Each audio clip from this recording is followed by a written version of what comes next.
Well, this morning you are here to hear Judith Sumner. And Judith Sumner is a botanist who specializes in flowering plants and ethnobotany. She studied at the Royal Botanic Gardens and did extensive field work in the Pacific region. Sumner has taught at the college level and at botanical gardens, including the Arnold Arboretum at Harvard University. She has been a guest on Martha Stewart Living, the PBS program Cultivating Life, and the Annenberg Learner channel. Her most recent book is Plants in the Civil War, A Botanical History. And that's what she'll be sharing with us this morning. So welcome, Judith.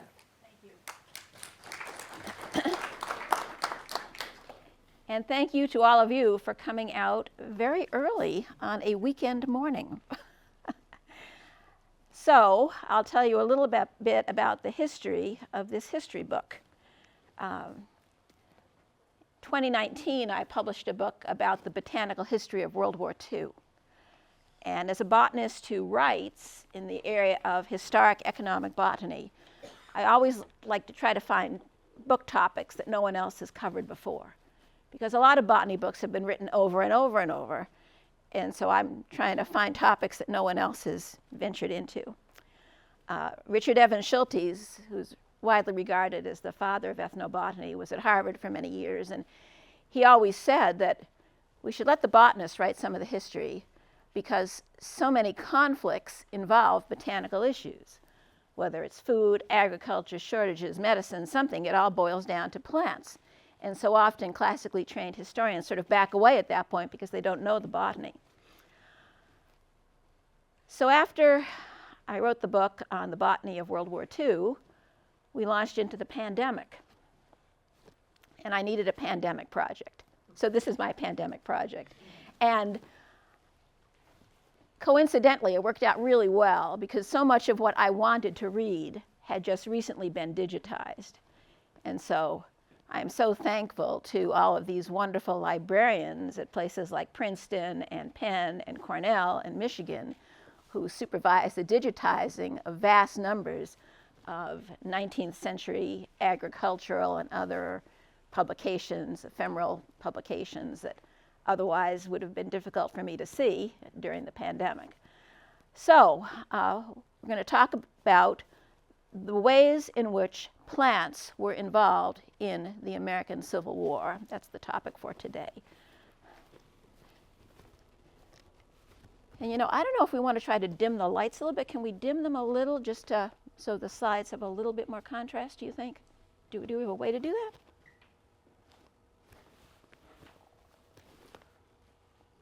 Great. Perfect. So this shows you some of what the book covers. And the book has gotten good reviews, and some of the reviewers have commented that the book is very much slanted toward the Confederate States. And that is so true, because it was the Confederate States that really were impacted by the war and where we saw the shortages and the accommodations had to be made to daily life. And so much of the book really does cover what life was like in the South. But the whole idea of slavery, if we go back before the Civil War, was not endemic to the South. And in fact, if we go back to colonial America, slavery was in the original colonies. It was abolished by about 1780. But much of the money that was coming into the original American colonies resulted from triangle trade, sugar, rum, and slaves coming from Africa. And that was a source of income for many of the original colonies. The big difference in enslavement between the North and the South was that in the North, enslaved people became skilled at some craft. They were trained as printers, as builders, as carpenters, as coopers, making barrels, as printers. I think I said printers. In the South, they were used for brute force labor in agriculture. The South became highly dependent upon a cluster of cash crops, which we're going to talk about in a little bit more detail. And in order to produce those cash crops, they needed enslaved labor. And that was why the South dug in and did not want to give up slavery as easily as it was abolished in the northern colonies. So today, I'm going to talk about really 4 clusters topics. Crops and slavery, because they were intertwined. What life was like on plantations. Medicinal botany, which at that time was largely dependent upon plant medicines. And then landscapes and war, how the war affected landscapes. And we'll include in that a little bit on military engineering as part of the landscape discussion. So these were the cash crops, indigo, tobacco, rice, sugarcane, and cotton. And what did they have in common? Well, they were all non-native to the US. They were all tropical or semi-tropical. They were all luxury crops. There wasn't a single one of those that you had to have. People look at cotton. Well, we didn't have to have cotton. No, we could have grown linen. We could have grown flax. There were other fibers available. So there's not a single one of them that was absolutely essential. They could all be grown on a vast scale in hundreds, thousands of acres in the southern climate. They all were highly productive in the southern climate. And the limiting factors for all of them basically were in common: labor, and this is where the enslavement issue came in, land. They took up a lot of land, they took up a lot of space, and tied to the whole land issue was the soil nutrient issue. Going into this type of agriculture, growing these plants intensively, they wore out the soil, and the soil would become nutrient poor, depauperate of nutrients, primarily nitrogen, potassium, and phosphorus, and stuff just wouldn't grow anymore. And so what do? You clear more land. How do you do it? You have enslaved labor. And so it became somewhat of a vicious cycle.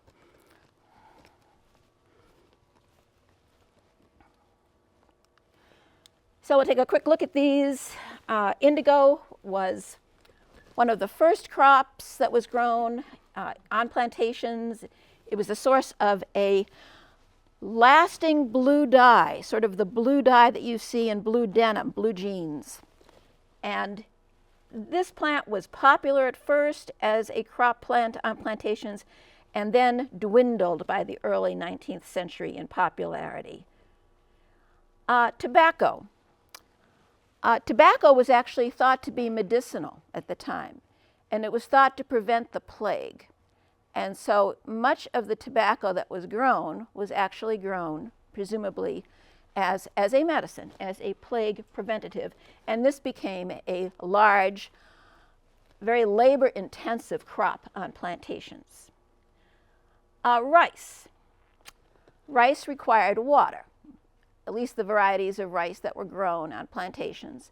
And so this was in coastal areas that could be flooded, and the rice paddies were difficult in as much as the Anopheles mosquitoes that spread malaria would breed in these rice paddies.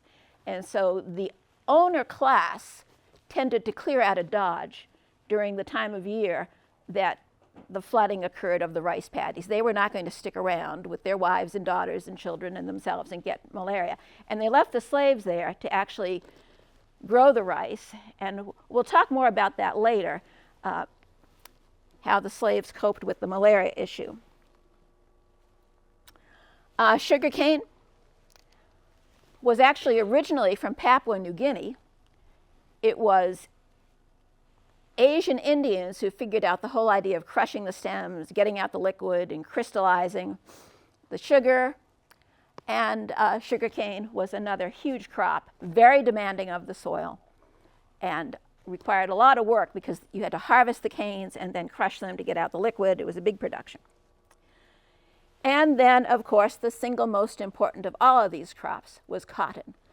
Eventually became known as king cotton. There were 2 varieties grown. The second one, Gossypium barbadense, is the softer, the coastal cotton. And this also was extremely labor intensive. There was something had to be done in the cotton fields virtually year-round. Cotton fibers come in two types, long and short. They actually are hairs that grow on the seeds. So the hairs cling to the seeds. They cling tenaciously to the seed. The short ones were the linters, and the longer ones were the lints. And depending upon what type of cotton you were growing, you would have different proportions of these long and short hairs. And you can see what they look like in the scanning electron microscope picture in the upper right. One of the big limiting factors with cotton production was getting these hairs separated from the seeds.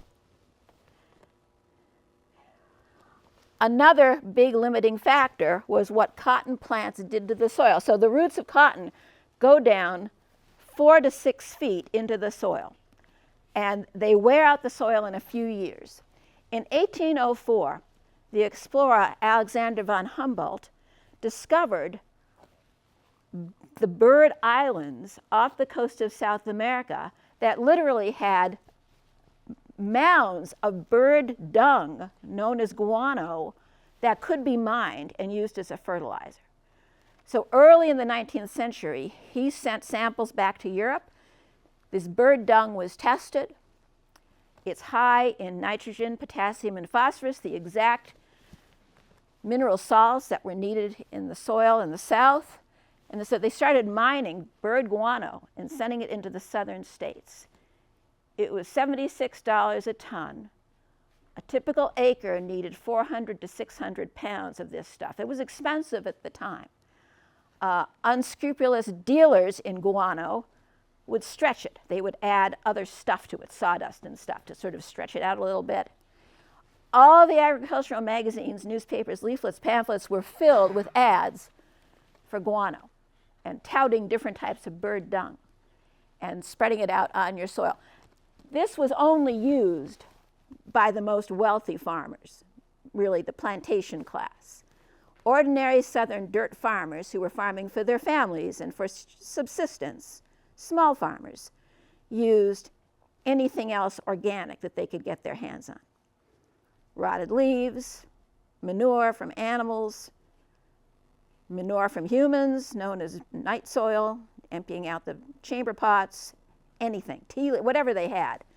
But this was what the big guys used. And when you hear about King Cotton was fueled by bird dung. Puts a little different spin on it, doesn't it? So here we are. The demand for cotton was very high. It was in the industrial Northeast where you had the big mills that were making the thread and weaving the cloth. There were no mills at this point in the South. The South was not industrialized.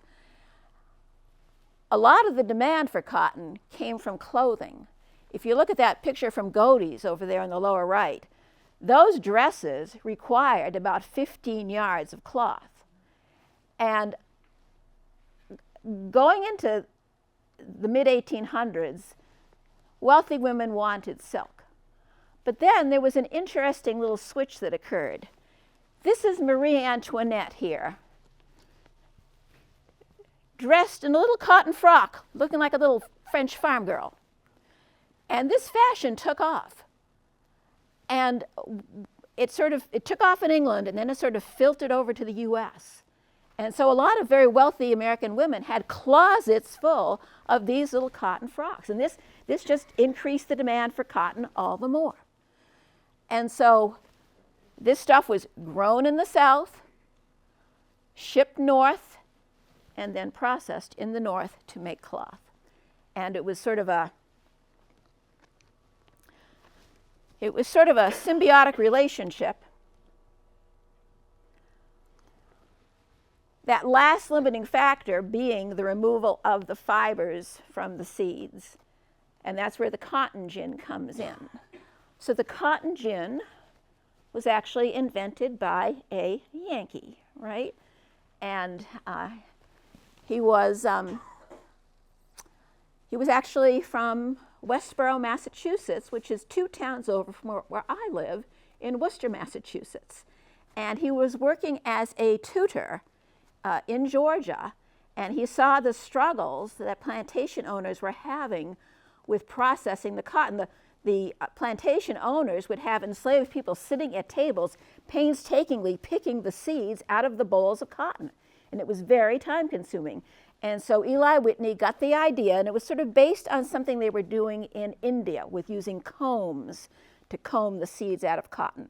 And he made sort of a prototype of the cotton gin and then larger ones, and it basically worked on the idea of a comb which would then pull away the fibers and separate out those seeds.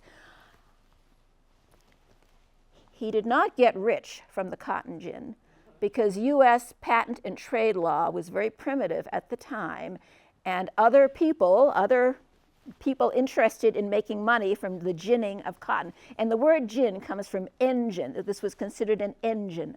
So the ginning of cotton was something on people's minds.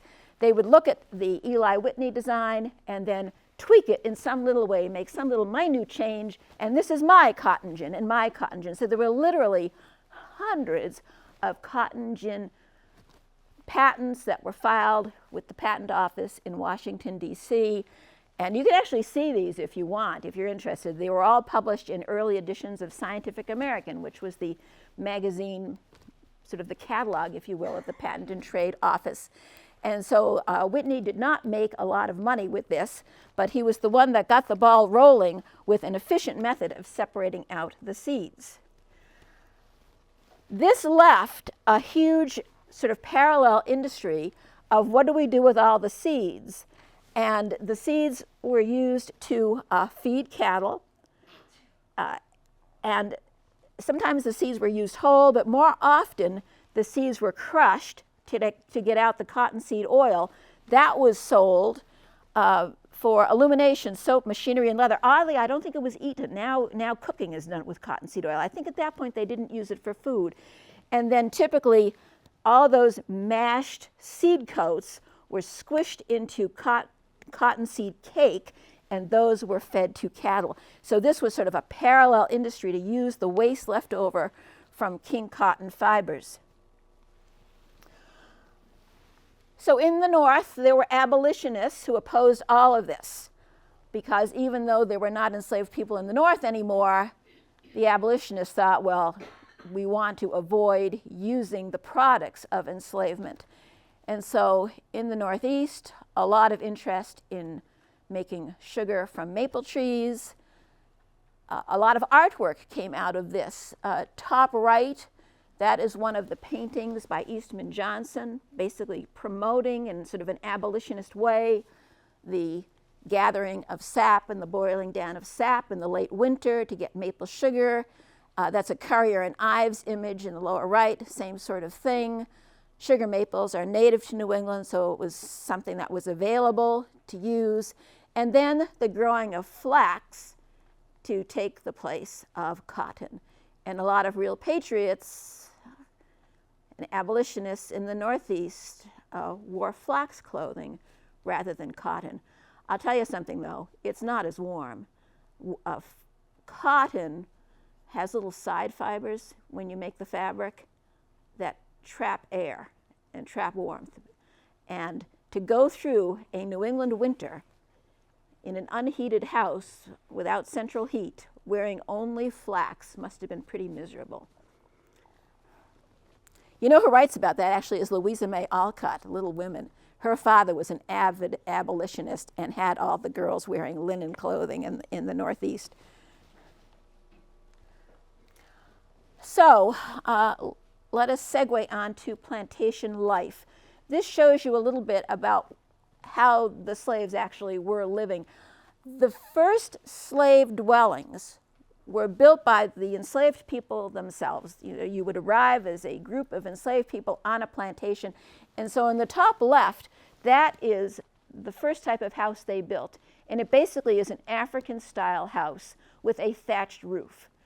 And so early 19th century, that's what originally was on some of these plantations. The plantation class of owners did not like those. They didn't want sort of an African image on their land. And so those were quickly replaced with log cabins. The log cabins were, in many plantations, replaced with clapboard type cabins that mirrored the building materials used in the big plantation houses. The best wood for building came from the bald cypress because the wood is very much resistant to fungi. And so if you wanted slave dwellings that would last a while, you would make them out of bald cypress wood. Initially, many of the houses had dirt floors. They had just little interior fire pits. Over time, planter class realized that slaves would not reproduce if they weren't happy in their houses. And so they improved the housing because slave babies were another commodity that could be sold.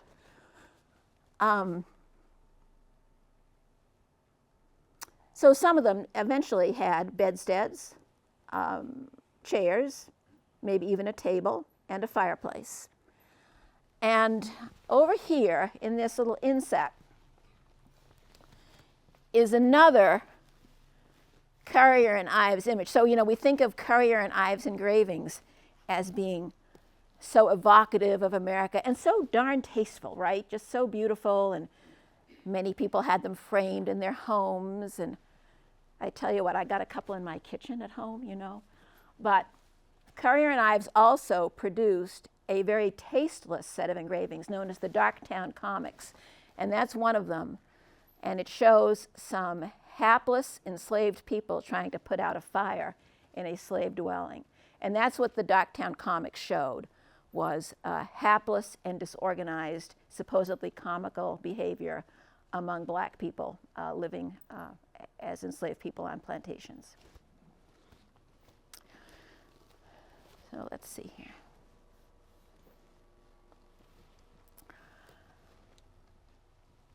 Enslaved people on many plantations built secret places for themselves to meet using botanical materials.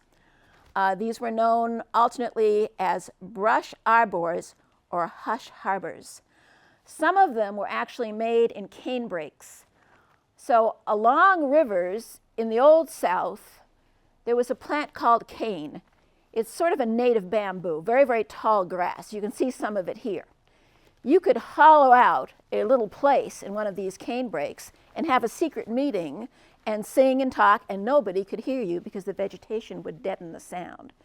So some of these arbors or harbors were in the cane brakes. Others were patterned after the temporary buildings that were constructed by itinerant ministers and their followers for revival meetings. These would be deep in the woods, away from the homes of the planters and the owners of the slaves. And they were places where tales were told, information was exchanged, songs were sung, and there was often a mashup of African and Christian religion that was shared and preached in these areas. But they were private areas apart from their daily life of work. And they were secret areas.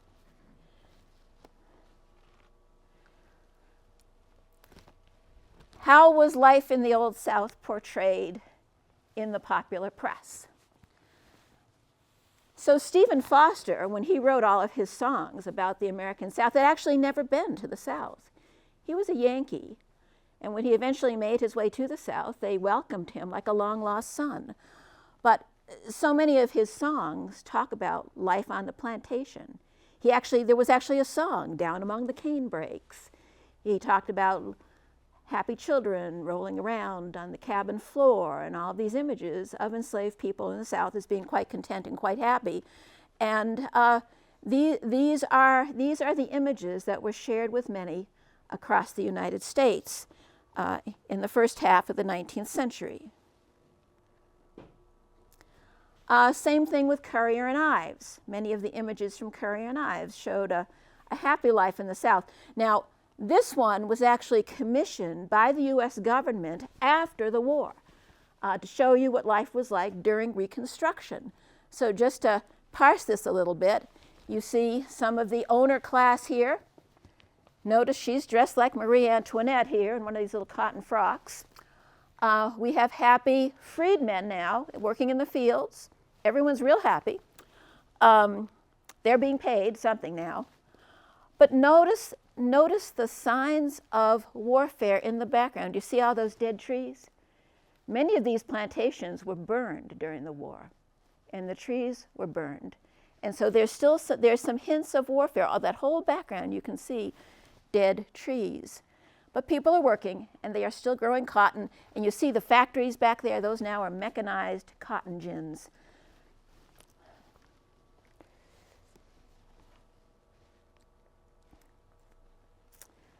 And this shows you what some of the houses were actually like at the time.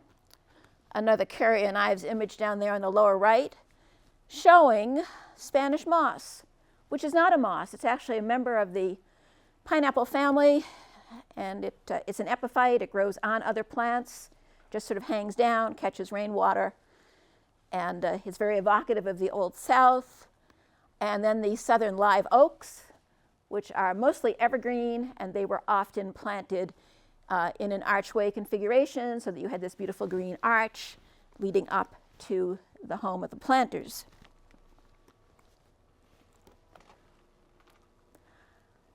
And we'll talk a little bit about some of the classic southern plants, many of which are not actually from the South, that were used in landscaping plantations. So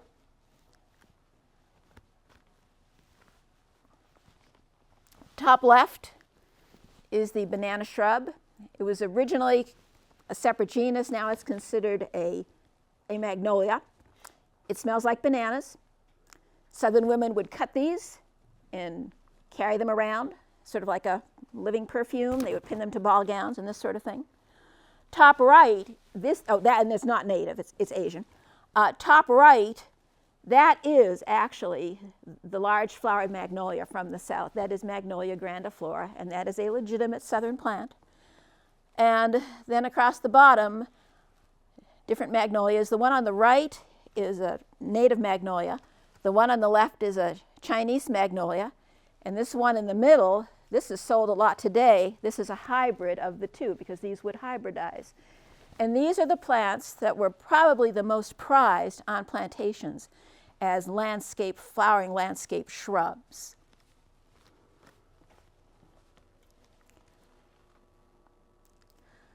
And some others, again, all non-native, but they are just considered evocative southern plants. Camellia, top left, top right, crepe myrtle, bottom right, pittosporum. You know what? I did my dissertation for my PhD on the genus Pittosporum, so that's a little bit near and dear to my heart. It's a genus that actually grows throughout the entire South Pacific. Anyway, in the middle there, Cuba with the spotted leaves, and then orange trees. If you've read Uncle Tom's Cabin, Harriet Beecher Stowe mentions orange trees several times in Uncle Tom's Cabin. All non-native, but they all grew fantastically well in the southern climate. A bunch of other evocative southern plants became some of the worst invasive plants we have in the country. They're non-native, and they've taken off, and they're absolutely overgrowing many areas of the South. So mimosa, top left, Chinese parasol tree, top right. So the parasol tree has these big parasol-shaped leaves, and women would actually cut them and sort of sit under them in hot weather. This one, the Royal Paulownia, total pain in the neck.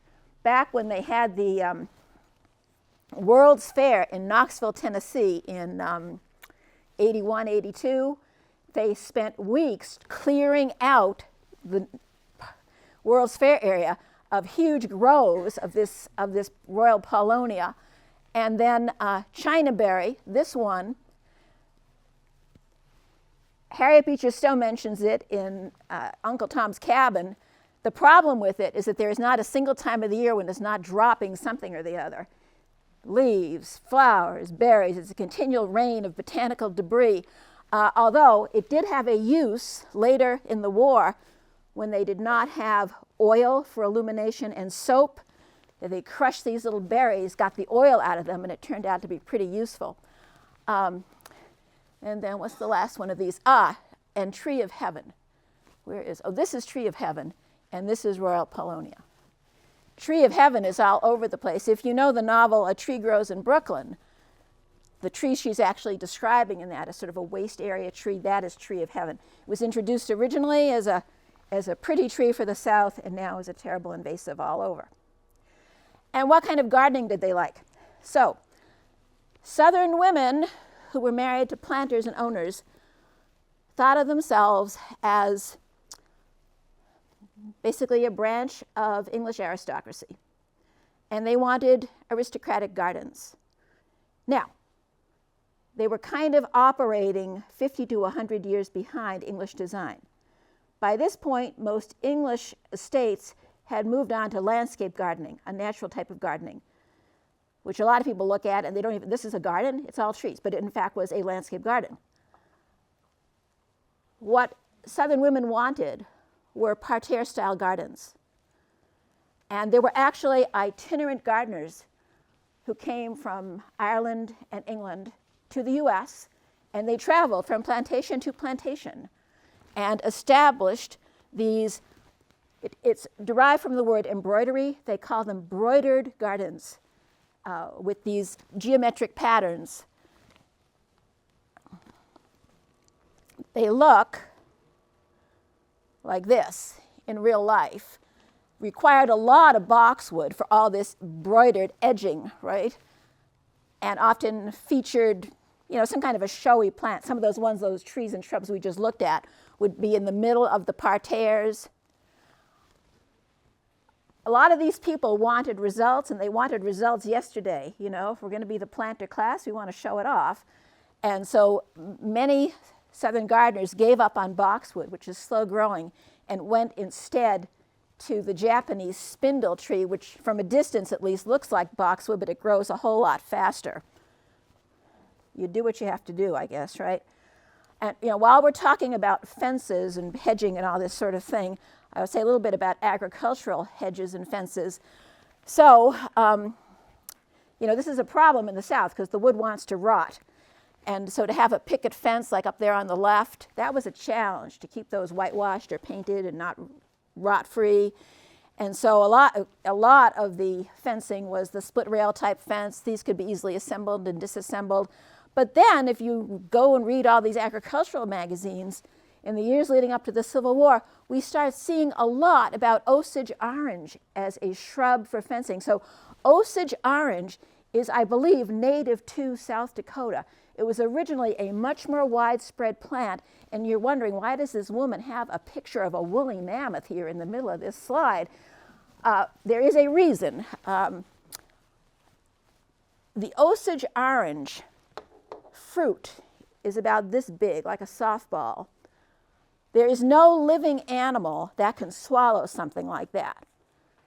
So Daniel Jansen, the evolutionary biologist, started thinking about this several years ago and came to the conclusion that the Osage orange evolved to be eaten and spread by the Pleistocene megafauna, the big animals that were lumbering around out here during the Pleistocene, which included the mammoth and the mastodon and the ground sloth. And these guys had throats big enough that they could swallow these things. So Osage orange was found by Lewis and Clark, and they were impressed with these shrubs. It's sort of a living form of barbed wire. Barbed wire hadn't been invented yet. And so Osage orange was propagated and sold. Buy your seedlings here, and you can plant these natural fences. This is an old Osage orange hedge right here along an agricultural field that's re-sprouting. Try to walk through that and you get stuck on all those thorns. Union troops learned about Osage orange pretty fast and would often hide behind the Osage orange hedges and fire at the Confederates. Inside the houses. Well, they went top of the line, right? You have the money, you're going to spend it. and very much favored a Rococo revival style of furnishing. And that's what it looked like. Very pretty, I suppose, if you like it. And where did all this come from? Where did it come from? Well, in New York City, there was a German furniture manufacturer, John Henry Belter.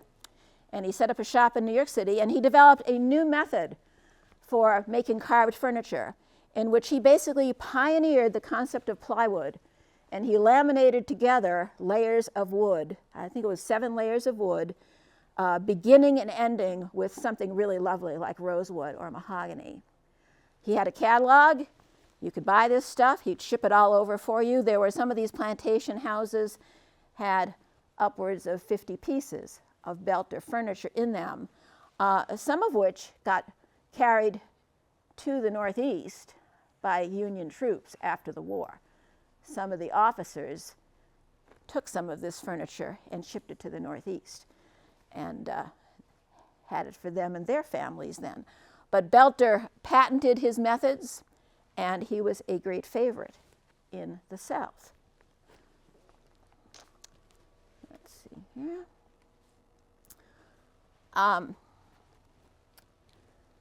Houseplants were a big thing during the Civil War. A lot of women grew a lot of plants and loved them. And it was sort of I think a little imagery here, a little metaphor for taking care of their families, and maybe while they were worried about their men and boys away from home, they lavished some of that care on houseplants.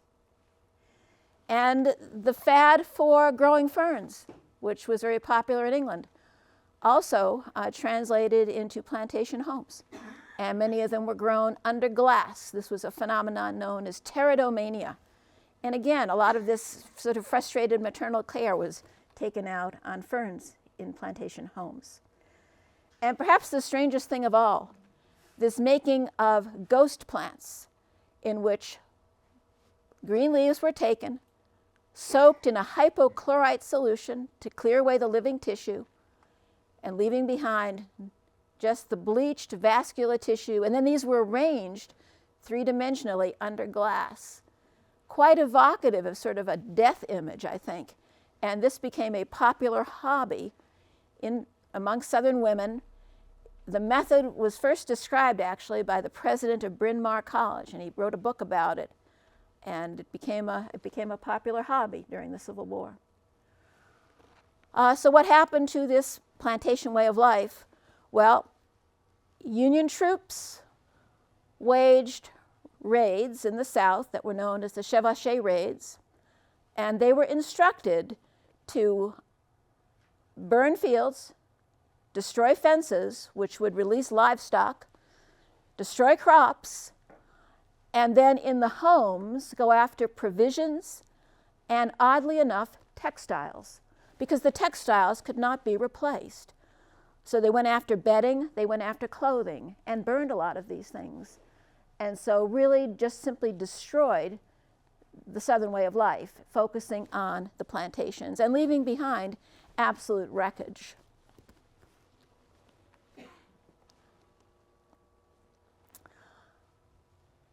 Many Southern women were reduced to using wood inside to light their houses, because some of these houses were big, they were cavernous, and at nighttime they were pitch black. They had been using illuminating oil. That was not available. There were blockades on supplies like that coming from the north. And so during the war, they started collecting pine knots and burning them inside. They called it candlewood. The pine knots were rich in resin. Burning them released a very bright light. The problem is they also released a lot of soot. So you can imagine this beautiful furniture from John Henry Belter in New York City becoming covered with soot from this alternate method of illumination. And there were food shortages, indeed, because agricultural fields were destroyed, provisions that had been set aside were burned or destroyed or stolen in some cases to support Union troops. And we will segue on to medicine.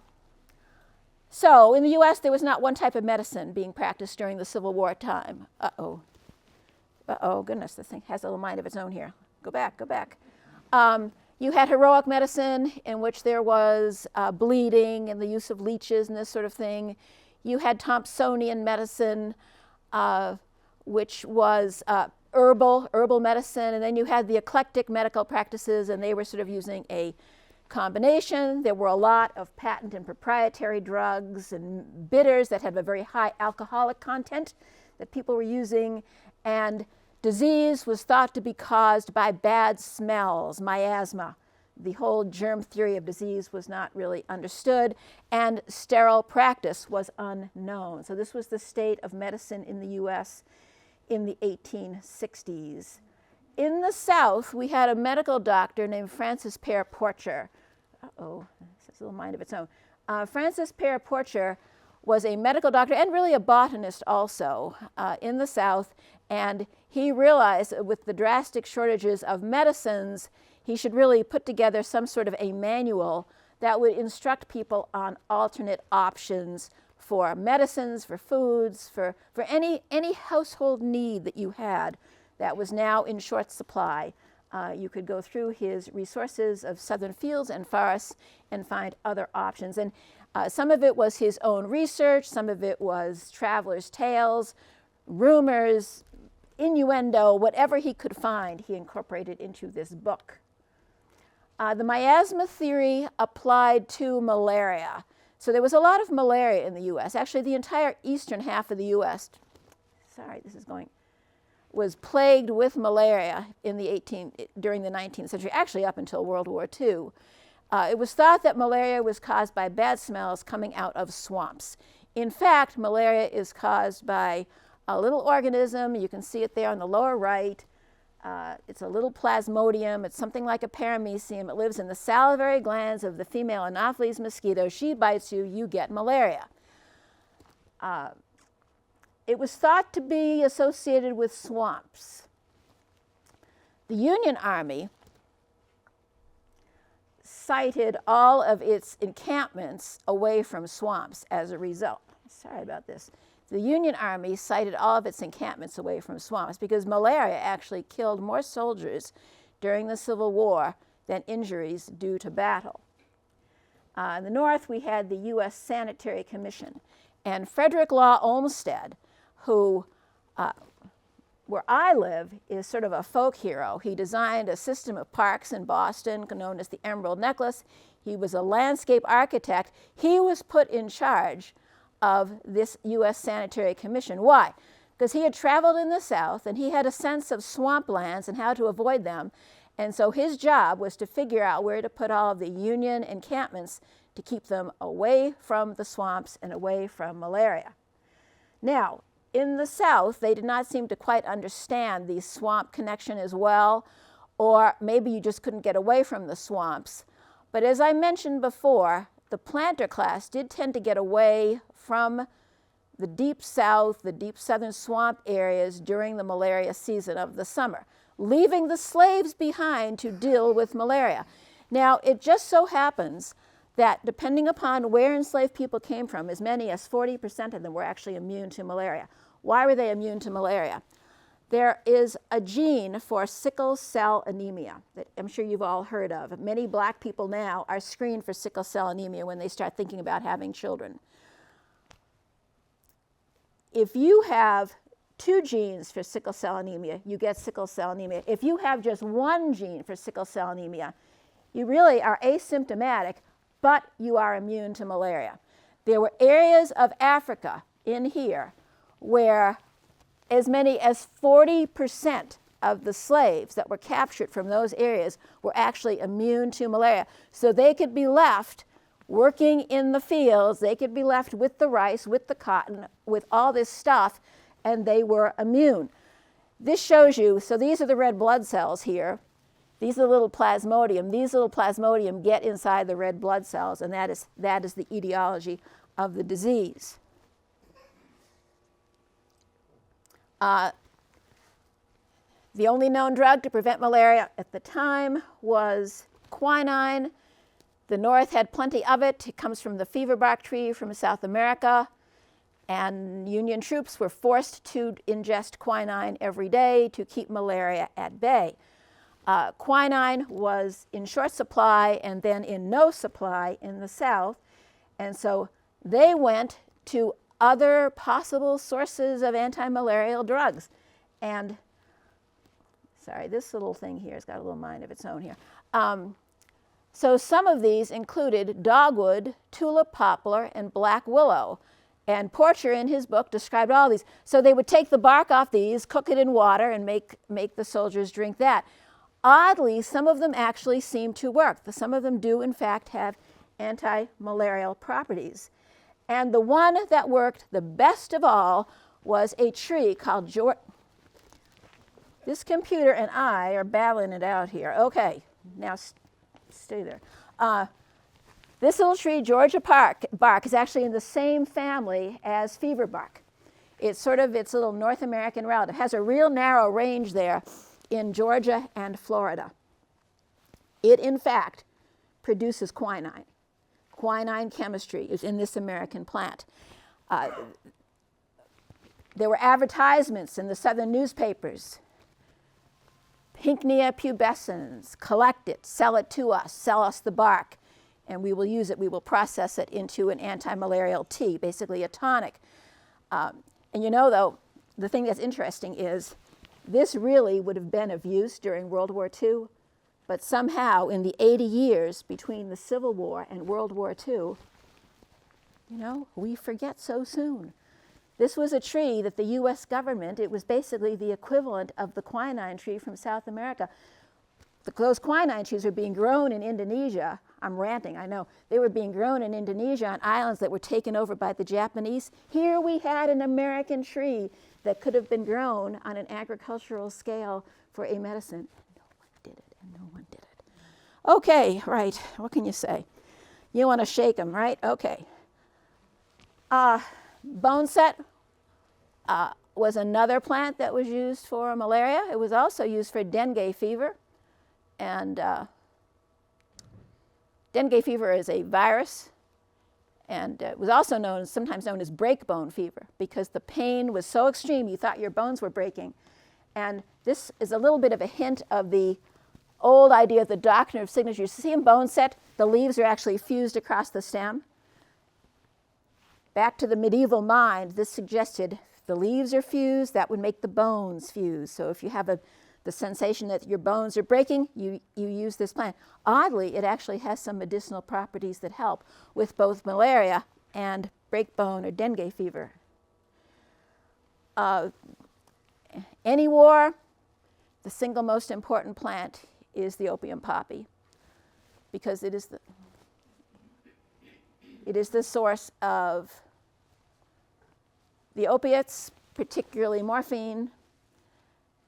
There were shortages of opium poppy during the Civil War, especially in the South. Many soldiers ended up addicted to opium or addicted to purified morphine. You could actually buy a syringe in the Sears catalog. You could buy opium. It was sold in various tonic forms, soothing syrups, over the counter. Opium addiction became known as the soldier's disease. There were sanitariums that promised that they could get you off the opiate habit. But honestly, it was not as serious a problem as it is today, because the drugs were not as purified as they are today. Many people were high-functioning addicts, and since the drugs were available, they did not resort to lives of crime. Not that I'm saying that I think it was good. There were a lot of proprietary and patent medicines. Proprietary in the sense that the mixtures were secret recipes that were known to the manufacturers, and these were sold.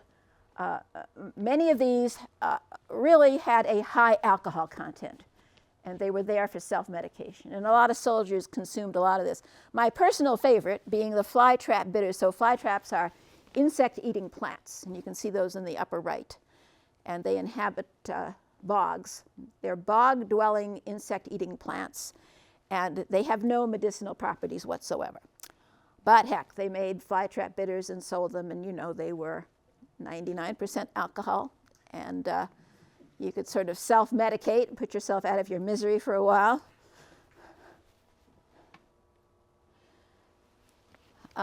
2 words on bandages.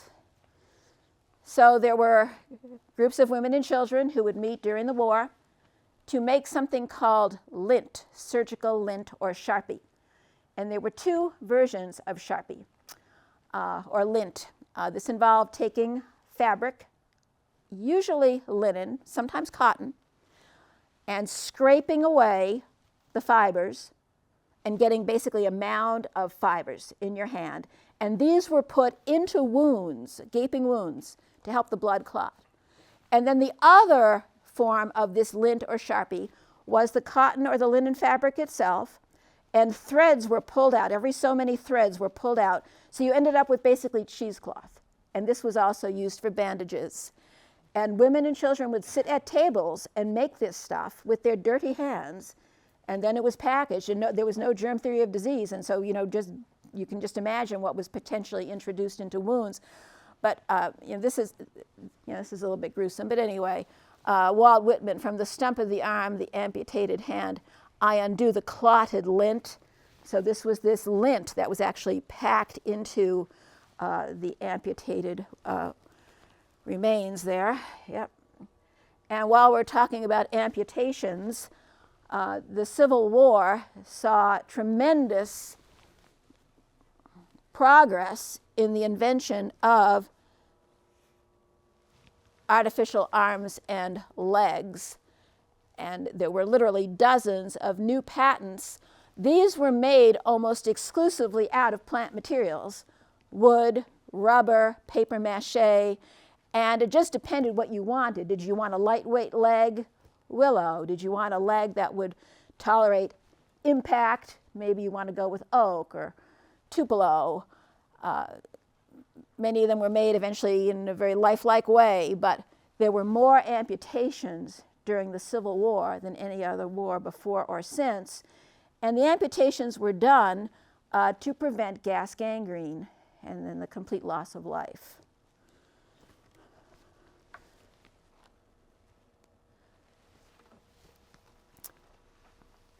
A little bit about slave medicine. And we're going to focus here specifically on birth control in slave populations. So, as I mentioned before, baby slaves were a commodity that could be sold. And they did indeed want women to reproduce. And the thing that was a mystery to many slave owners was that the women were not producing as many babies as one might have predicted. One might have predicted a baby every other year, factoring in no ovulation during the period of lactation, which might extend to age 2, but then you would expect another pregnancy right away on the tails of the last one 24 months later. This was not happening. Many enslaved women were just simply not having that many babies, and owners went ahead and they built bedsteads and they stuffed straw in mattresses, and you want a cook stove and just get in there and produce. And it wasn't happening. And why is that? Well, slave women, in fact, did know plants that would either prevent ovulation, prevent implantation of an embryo, or cause an early term abortion. And they used them, and they used them indeed. And these are some of what they used. So asafoetida was actually carried from Africa. It's a relative of Queen Anne's lace. It's a relative of silphium, which is not known to modern science. It was used by ancient Greek and Roman women and actually driven into extinction over birth control in the ancient world. Tree cotton, it's related to the cotton that was used. They chewed the roots of tree cotton. And then they learned about black haw from Native Americans. This one, I don't know. But these two really do work and were used, in fact, for controlling the numbers of babies born. And by the way, why were they controlling the number of babies born? Because they did not want to lose children. It was a painful thing that happened. And now talk a little bit about the landscape, and 2 words about military engineering. So this could have been a talk on its own, right? Military engineering was siege warfare, and they built all of these corduroy roads and revetments and gabions. There's a whole nomenclature here about this. They did also use balloons. At the beginning of the war, these were balloons that were made of silk. I consider silk a botanical product because you got to have the mulberry leaves for the silkworms, and then the silk was spun. And they used these military spy balloons. They didn't fly them, they just simply tethered them. Both the Confederate and Union Army would put these up in the air to get an idea of what the other people were doing. There was also a big market for silk in making different belts and medals and all this sort of thing. And then these are some images of more detail on some of the military engineering. A lot of what they made were basically glorified baskets that were then filled with rocks and stones and this sort of thing, and then all of these bridges, pontoon bridges were made. Some of them, when there are excavations done, the remains of pontoon bridges or corduroy roads are actually found down in the soil even today, depending upon the wood that was used. Some of the wood has not rotted even today. This shows some of the gabions. These were woven baskets. They had to be made very, very precisely. They were filled with rocks, stuck in the ground, and then actually built up on multiple tiers. This is highly fast and highly simplified here, to make forts. And there are still archaeological remains of some of these as well.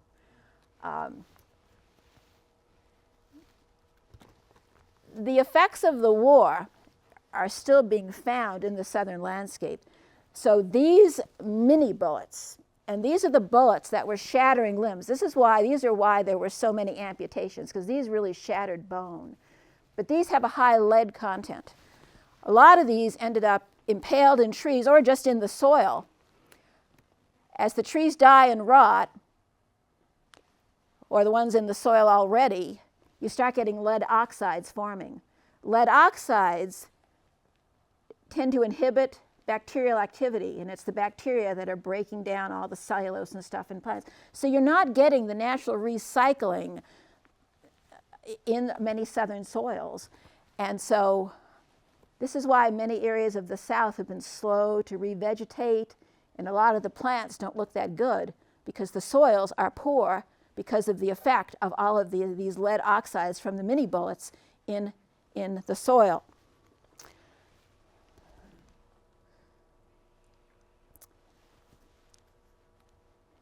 And so you can see where the big battles were of the Civil War, and those are the areas in which we have these soil issues even today. And then, these are the two book covers. I always said I wouldn't have a Facebook page, but I do now. And I don't post too often, but if I find something interesting about plant science, I put the link on my Facebook page. So find me if you want. Questions or complaints about Civil War botany? God, I've stunned them all. It was too early in the morning.